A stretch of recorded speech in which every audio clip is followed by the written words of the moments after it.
Halo, salam sehat. Perkenalkan, nama saya Elsie Hasriani Marbun. Saya angkatan 5, kelompok 1 dengan nomor urut 10 dengan pemberi materi Ibu Yamnur Mahlia SST MKes. Saya merupakan peserta Latsar CPNS Kabupaten Tapanuli Tengah tahun 2021. Pada podcast kali ini, saya diberikan tugas oleh Ibu Yamnur Mahlia SST MKes sebagai pemateri untuk membuat mind mapping dengan tema akuntabilitas PNS dan nasionalisme. Sebelum kita membuat mind mapping untuk akuntabilitas PNS, terlebih dahulu kita harus tahu apa itu mind mapping. Mind mapping merupakan pemetaan informasi di dalam bentuk grafis atau bagan yang memiliki cabang-cabang atau dalam arti sempit disebut sebagai peta pikiran.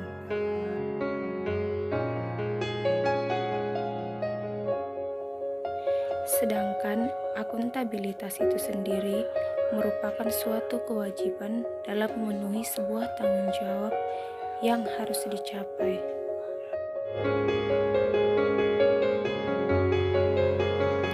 Berikut ini adalah 4 materi pokok akuntabilitas. Yang pertama, konsep akuntabilitas. Yang kedua, mekanisme akuntabilitas. Yang ketiga, akuntabilitas dalam konteks. Dan yang keempat, PNS yang akuntabel.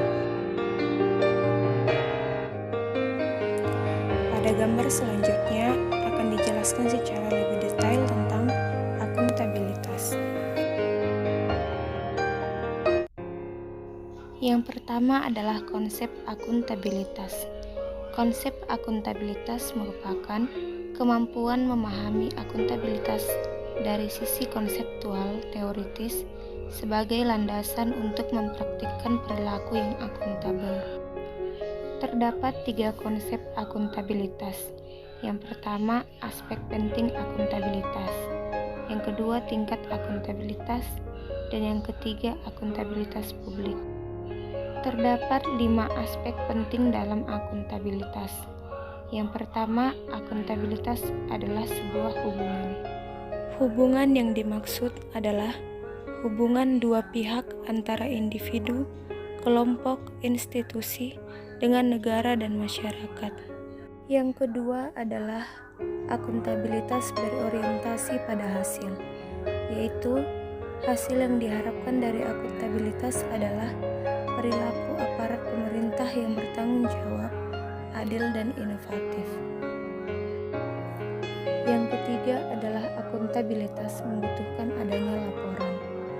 Dengan memberikan laporan kinerja, berarti mampu menjelaskan terhadap tindakan dan hasil yang telah dicapai oleh individu, kelompok maupun institusi, serta mampu memberikan bukti nyata dari hasil dan proses yang telah dilakukan. Yang keempat, akuntabilitas memerlukan konsekuensi. Akuntabilitas adalah kewajiban menunjukkan tanggung jawab, dan tanggung jawab menghasilkan konsekuensi. Konsekuensi tersebut dapat berupa penghargaan atau sanksi. Dan yang terakhir adalah akuntabilitas memperbaiki kinerja. Tujuan utama dari akuntabilitas adalah untuk memperbaiki kinerja PNS dalam memberikan pelayanan kepada masyarakat. Akuntabilitas memiliki beberapa tingkatan. Yang pertama, akuntabilitas personal. Yang kedua, akuntabilitas individu. Yang ketiga, akuntabilitas kelompok. Yang keempat, akuntabilitas organisasi. Dan yang kelima, akuntabilitas stakeholder.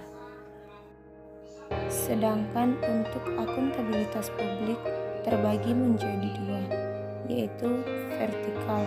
Contohnya unit kerja ke Pemda, Pemda ke pusat, pusat ke MPR. Dan yang kedua horizontal, contohnya KPK dan lembaga pemilu.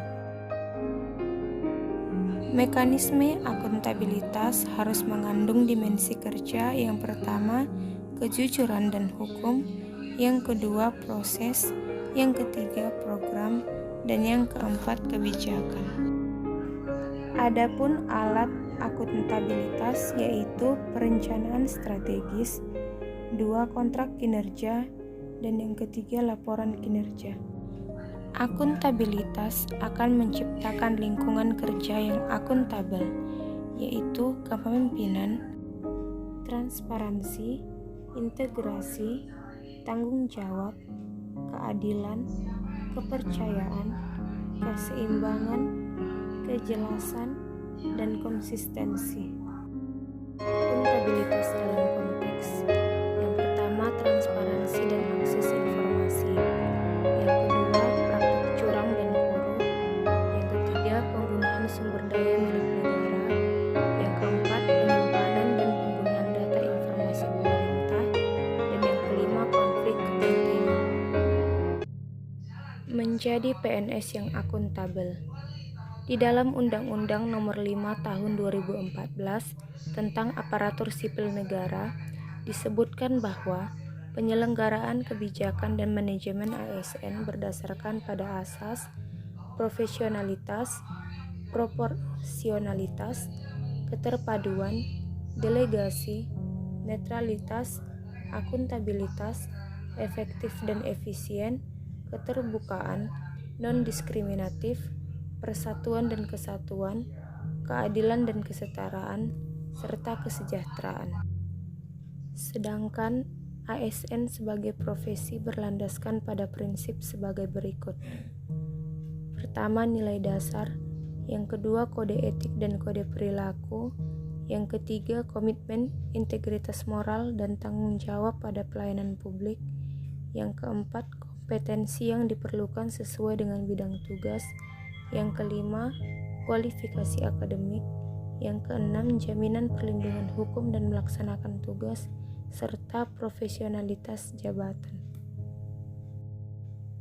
Lalu, apa yang diharapkan dari seorang PNS? Yang pertama, PNS harus sesuai dengan kode etik. Yang kedua, PNS harus berperilaku terkait transparansi. Yang ketiga, perilaku tidak curang dan koruptif.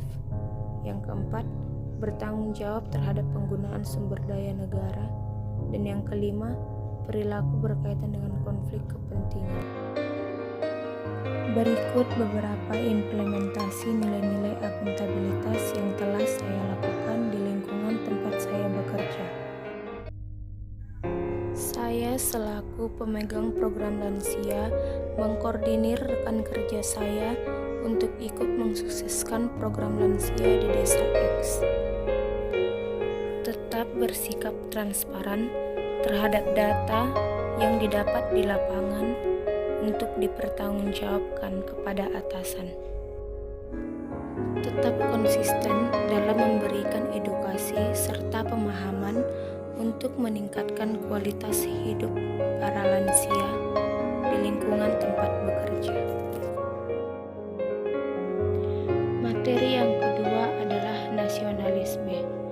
Nasionalisme merupakan pandangan atau paham kecintaan manusia Indonesia terhadap bangsa dan tanah airnya yang didasarkan pada nilai-nilai Pancasila. Dalam map mapping nasionalisme berikut ini, ASN mengaktualisasikan wawasan kebangsaan dengan mengimplementasikan kelima sila Pancasila, yaitu sila pertama ketuhanan yang Maha Esa, sila kedua kemanusiaan yang adil dan beradab, sila ketiga persatuan Indonesia, sila keempat kerakyatan yang dipimpin oleh hikmat kebijaksanaan dalam permusyawaratan perwakilan, dan sila kelima keadilan sosial bagi seluruh rakyat Indonesia. Kemudian berikut 3 fungsi ASN. Yang pertama, ASN sebagai pelaksana kebijakan publik. Yang kedua, ASN sebagai pelayan publik. Dan yang ketiga, ASN sebagai perekat dan pemersatu bangsa.